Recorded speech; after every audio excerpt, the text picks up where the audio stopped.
ओम नमो भगवते वासुदेवाय। अब हम श्रीमद् भागवत महापुराण के दसम स्कंद उत्तरार्ध के 63वें अध्याय का पाठ करेंगे, जिसके अंदर भगवान श्री कृष्ण के साथ बाणासुर का युद्ध किस प्रकार हुआ, यह युद्ध क्यों हुआ और इस युद्ध का क्या परिणाम हुआ, इस अध्याय के अंदर यही जानेंगे। सुखदेव मुनि जी कहते हैं, परीक्षित, बरसात के 4 महीने बीत गए, परंतु अनिरुद्ध जी का अभी तक कहीं भी पता नहीं चल सका था। पिछले अध्याय में हमने सुना था कि अनिरुद्ध को किस प्रकार से उषा नाम की योगिनी द्वारकापुरी से उनके महल से उठाकर उन्हें ले गई थी और उषा को सौंप दिया था, तथा उषा ने उनके साथ लगातार भोग विलास करते हुए वहीं अपने पास रख लिया था और अनिरुद्ध को यह भी आभास नहीं हुआ था। इस तरह से उसको उषा ने अपने वश में कर लिया था कि अनिरुद्ध यह भी भूल गया था कि मैं कहाँ से आया हूँ और मैं कौन हूँ। लेकिन जब एक दिन नारद जी ने आकर अनिरुद्ध का शोणितपुर जाना, वहाँ बाणासुर के सैनिकों को हराना और फिर नागपाश में बंधा जाना, यह सारा समाचार सुनाया, तब श्री कृष्ण को ही अपना आराध्य देव मानने वाले यदुवंशियों ने शोणितपुर पर चढ़ाई कर दी। अब श्री कृष्ण और बलराम जी के साथ उनके अनुयायी सभी यदुवंशी प्रद्युम्न, सात्यकी, गद, सांब, साण, नंद, उपनंद और भद्र आदि ने 12 अक्षौहिणी सेना के साथ व्यूह बनाकर चारों ओर से बाणासुर की राजधानी को घेर लिया। जब बाणासुर ने देखा कि यदुवंशियों की सेना नगर के बगीचों, दरवाजों, बुर्जों और सिंह द्वारों को तोड़ फोड़ रही है, तब उसे बड़ा क्रोध हुआ और वह भी 12 अक्षौहिणी सेना लेकर नगर से निकल पड़ा। बाणासुर की ओर से साक्षात भगवान शंकर वृषभराज नंदी पर बैठकर अपने पुत्र कार्तिकेय और गणों के साथ रणभूमि में पधार गए। अर्थात भगवान श्री कृष्ण भी अपने पुत्र कार्तिक को और खुद भी नंदी के ऊपर सवार होकर अपने गणों के साथ युद्ध भूमि में आ डटे और उन्होंने भगवान श्री कृष्ण तथा बलराम जी से युद्ध भी किया। परीक्षित, वह युद्ध इतना अद्भुत और घमासान हुआ कि उसे देखकर रोंगटे खड़े हो जाते थे। भगवान श्री कृष्ण से शंकर जी का और प्रद्युम्न से स्वामी कार्तिकेय का युद्ध हुआ। बलराम जी ने कुंभभांड और कुंभकर्ण का युद्ध हुआ। बाणासुर के पुत्र के साथ सांब और सोम बाणासुर के साथ सात्यकी भिड़ गए। ब्रह्मा आदि बड़े बड़े देवता, ऋषि, मुनि, सिद्ध, चारण, गंधर्व, अप्सराएं और यक्ष विमानों पर चढ़ चढ़ कर युद्ध देखने के लिए आ पहुंचे। भगवान श्री कृष्ण ने अपने सारंग धनुष के तीखी नोक वाले बाणों से शंकर जी के अनुचरों भूत, प्रेत, प्रमथ, गुह्यक, डाकिनी, यातुधान, वेताल, विनायक, प्रेत गण, मातृगण, पिशाच, कुष्मांड और ब्रह्म राक्षसों को मार मार कर खदेड़ दिया।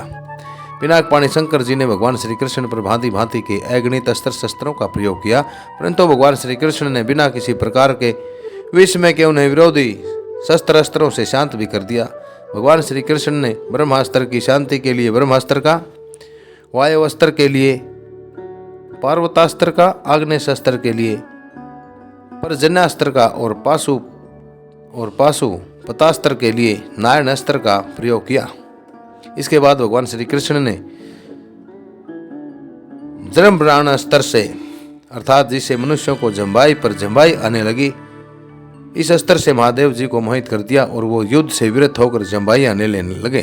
जब भगवान श्री कृष्ण शंकर जी से छुट्टी पाकर तलवार, गदा और बाणों से बाणासुर की सेना का संहार करने लगे, इधर प्रद्युम्न ने बाणों की बौछार से स्वामी कार्तिकेय को घायल कर दिया।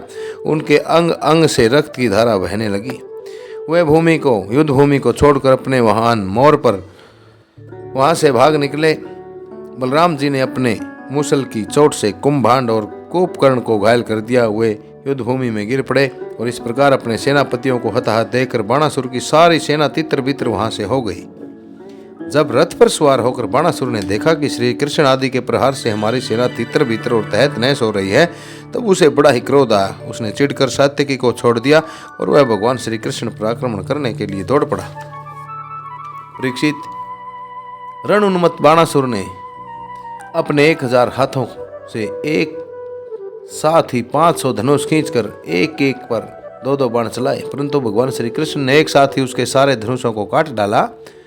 उसके सारथी, रथ और घोड़ों को भी धराशायी कर दिया और शंख ध्वनि की, अर्थात शंख बजाने की गंभीर आवाज शुरू की। कोटरा नाम की एक देवी बाणासुर की धर्म माता थी। वह अपने उपासक पुत्र के प्राणों की रक्षा के लिए बाल बिखेकर नंग धड़ंग भगवान श्री कृष्ण के सामने आकर खड़ी हो गई। भगवान श्री कृष्ण ने इसलिए कि कहीं उस पर दृष्टि न पड़ जाए अपना मुंह फेर लिया और वे दूसरी ओर देखने लगे। तब तक बाणासुर धनुष कट जाने और रथहीन हो जाने के कारण अपने नगर में चला गया, अपने नगर में वापस चला गया। इधर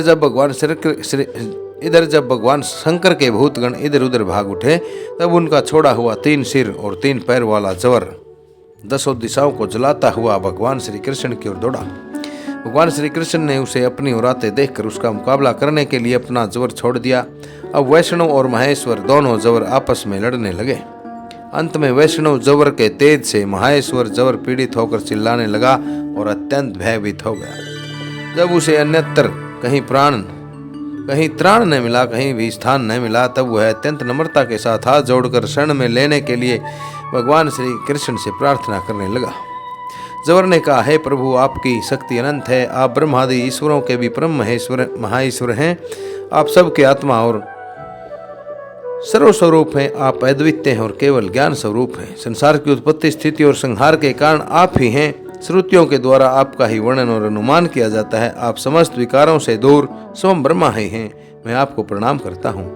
काल, देव, अदृष्ट क्रम, जीव, स्वभाव, सूक्ष्म भूत, शरीर, सूत्रात्मा, प्राण, अहंकार, एकादश इंद्रियां और पंचभूत, इन सब का संघात, लिंग शरीर और बीज में अंकुर, न्याय के अनुसार उससे क्रम और क्रम से फिर लिंग शरीर की उत्पत्ति है, सब आपकी ही माया है। आप माया के निषेध की परम अवधि हैं, अर्थात आपकी कृपा से ही माया का निषेध संभव है। मैं आपकी शरण ग्रहण करता हूँ। प्रभु, आप अपनी लीला से ही अनेकों रूप धारण कर लेते हैं और देवता, साधु और लोक मर्यादाओं का पालन पोषण करते रहते हैं। साथ ही उन मार्गगामी और हिंसक असुरों का संहार भी करते हैं। आपका यह अवतार पृथ्वी का भार उतारने के लिए ही हुआ है। हे प्रभु, आपके शांत, उग्र और अत्यंत भयानक दुस्सह तेज जवर से मैं अत्यंत संतप्त हो रहा हूँ। भगवान देहधारी जीवों को तभी तक ताप संताप रहता है जब तक वे आशा के फंदों में फंसे रहने के कारण आपके चरण कमलों की शरण नहीं ग्रहण करते। भगवान श्री कृष्ण ने कहा, त्रिशिरा, मैं तुम पर प्रसन्न हूँ। अब तुम मेरे जवर से निर्भय हो जाओ। संसार में कोई हम दोनों के संवाद का स्मरण, अर्थात संसार में जब कोई भी हम दोनों की इस वार्तालाप को याद करेगा उसे तुमसे कोई भय नहीं रहेगा। भगवान श्री कृष्ण के इस प्रकार कहने पर महेश्वर जवर उन्हें प्रणाम करके चला गया। तब तक बाणासुर रथ पर सवार होकर भगवान श्री कृष्ण से युद्ध करने के लिए वहां पर फिर आ पहुंचा। परीक्षित, बाणासुर ने अपने 1000 हाथों में तरह तरह के हथियार ले रखे थे। अब वह अत्यंत क्रोध में भरकर चक्रपाणी भगवान पर बाणों की वर्षा करने लगा।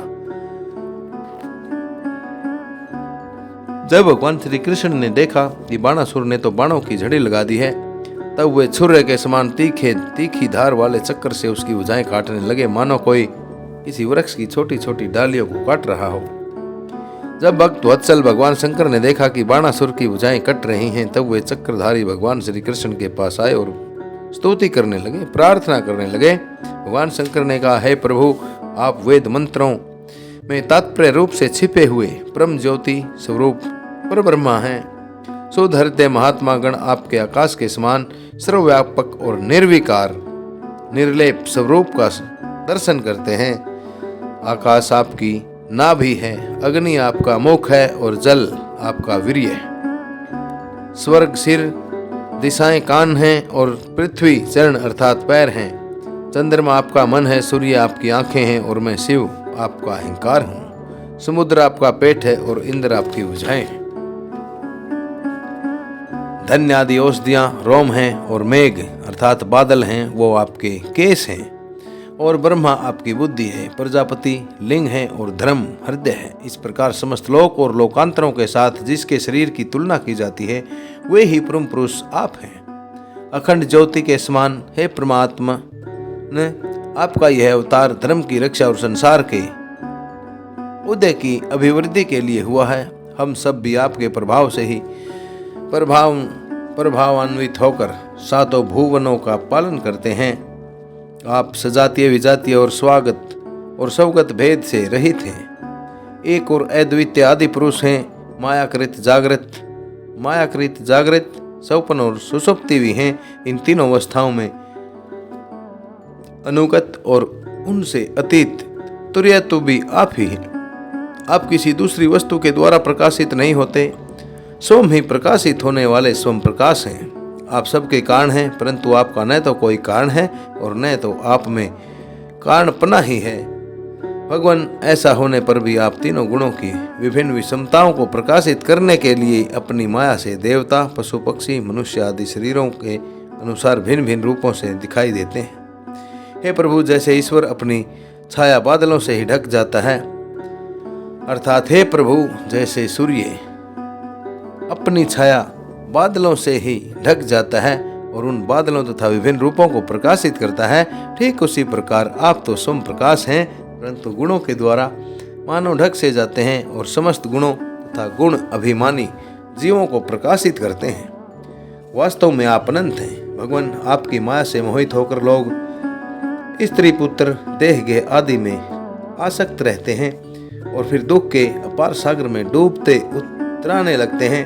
संसार के मानवों को यह मनुष्य शरीर आपने अत्यंत कृपा करके दिया है। जो पुरुष इसे पाकर भी अपनी इंद्रियों को वश में नहीं करता और आपके चरणों का आश्रय नहीं लेता, उनका सेवन नहीं करता, उसका जीवन अत्यंत शोचनीय है और वह स्वयं अपने आप को धोखा दे रहा है।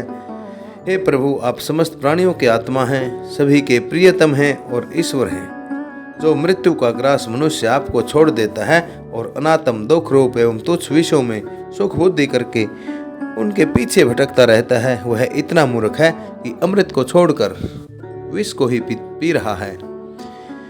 मैं, ब्रह्मा, सारे देवता और शुद्ध हृदय वाले ऋषि मुनि सब प्रकार से और सर्व आत्म भाव से आपकी शरण में हैं, क्योंकि आप ही हम लोगों के आत्मा हैं, आप ही हमारे प्रियतम हैं और ईश्वर भी हैं।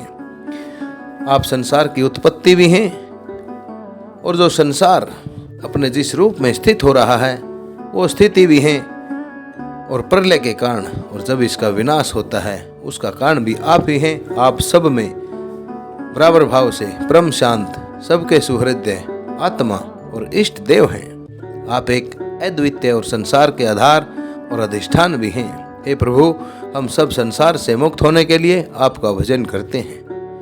हे देव, यह बाणासुर मेरा परम प्रिय कृपा पात्र और सेवक है। मैंने इसे अभय दान दिया था, अर्थात किसी से भी इसको भय नहीं होगा। मैंने ही इसे ये अभी अभय दान दिया था। प्रभु, जिस प्रकार इसके परदादा दैत्यराज प्रहलाद पर आपका कृपा प्रसाद है, ठीक वैसा ही कृपा प्रसाद आप इस पर भी कर दें। भगवान श्री कृष्ण ने कहा, भगवान, आपकी बात मानकर जैसा आप चाहते हैं मैं इसे निर्भय किए देता हूँ। आपने पहले इसके संबंध में जैसा निश्चय किया था, मैंने इसकी भुजाएं काटकर उसी का अनुमोदन किया है, उसी बात को सच किया है।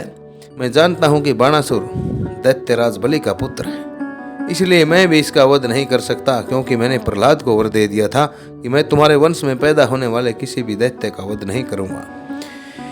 इसका घमंड चूर करने के लिए मैंने इसकी भुजाओं को काटा है। इसकी बहुत बड़ी सेना पृथ्वी के लिए भार हो रही थी, इसलिए मैंने उसका संहार कर दिया है। अब इसकी 4 भुजाएं बच रही हैं, ये अजर अमर बनी रहेंगी। यह बाणासुर आपके पार्षदों में मुख्य होगा। अब इसको किसी से किसी प्रकार का भय भी नहीं होगा। श्री कृष्ण से इस प्रकार अभय दान प्राप्त करके बाणासुर ने अपने पास आकर धरती में माथा टेका। बाणासुर ने भगवान श्री कृष्ण के पास आकर धरती में माथा टेका, प्रणाम किया और अनिरुद्ध जी को अपनी पुत्री उषा के साथ रथ पर बैठाकर भगवान के पास ले गए। इसके बाद भगवान श्री कृष्ण ने महादेव जी की सहमति से वस्त्र अलंकार विभूषित उषा और अनिरुद्ध जी को एक अक्षौहिणी सेना के साथ आगे करके द्वारका के लिए प्रस्थान कर दिया। इधर द्वारका में भगवान श्री कृष्ण आदि के शुभ आगमन का समाचार सुनकर झंडियां और तोरणों से, दरवाजों से नगर का कोना कोना सजा दिया। बड़े बड़े सड़कों और चौराहों का चंदन मिश्रित जल से उन्हें सींच भी दिया गया। नगर के नागरिकों, बंधु बांधवों और ब्राह्मणों ने आगे आकर खूब धूमधाम से भगवान का स्वागत किया। उस समय शंख, नगाड़े और ढोलों की तुमुल ध्वनि हो रही थी। इस प्रकार भगवान श्री कृष्ण ने अपनी राजधानी में प्रवेश किया। परीक्षित जो पुरुष शंकर जी के साथ भगवान श्री कृष्ण का युद्ध और उनकी विजय की कथा का सुबह उठकर स्मरण करता है, पाठ करता है, सुनता है या सुनाता है, उसकी पराजय कभी नहीं होती। इस प्रकार सभी श्रोताओं द्वारा उषा और अनिरुद्ध का मिलन इस प्रकार से हुआ, ये पवित्र अध्याय आप सभी श्रोताओं द्वारा श्रवित किया गया। नरेंद्र कौशिक की सभी से बारंबार विनती रहती है कि ओम नमो नारायण चैनल, जो पूर्ण रूप से सनातन धर्म को एक समर्पित चैनल है, पुराने से पुरानी लुप्त हो रही लोक कथाओं को आप तक संस्कृत से हिंदी में रूपांतरित करके प्रस्तुत कर रहा है। चैनल को हिंदू और सनातन धर्म के प्रचार और प्रसार के लिए अवश्य सब्सक्राइब करें। पुण्यमयी कथाओं को आगे से आगे शेयर करें। इन्हीं शब्दों के साथ आप सभी को ओम नमो भगवते वासुदेवाय। अगले अध्याय 64वें अध्याय में हम जानेंगे नरक राजा की कथा। नरक राजा कौन थे और उनकी क्या कथा थी, अवश्य सुनिएगा। उन्हें सभी को ओम नमो भगवते वासुदेवाय।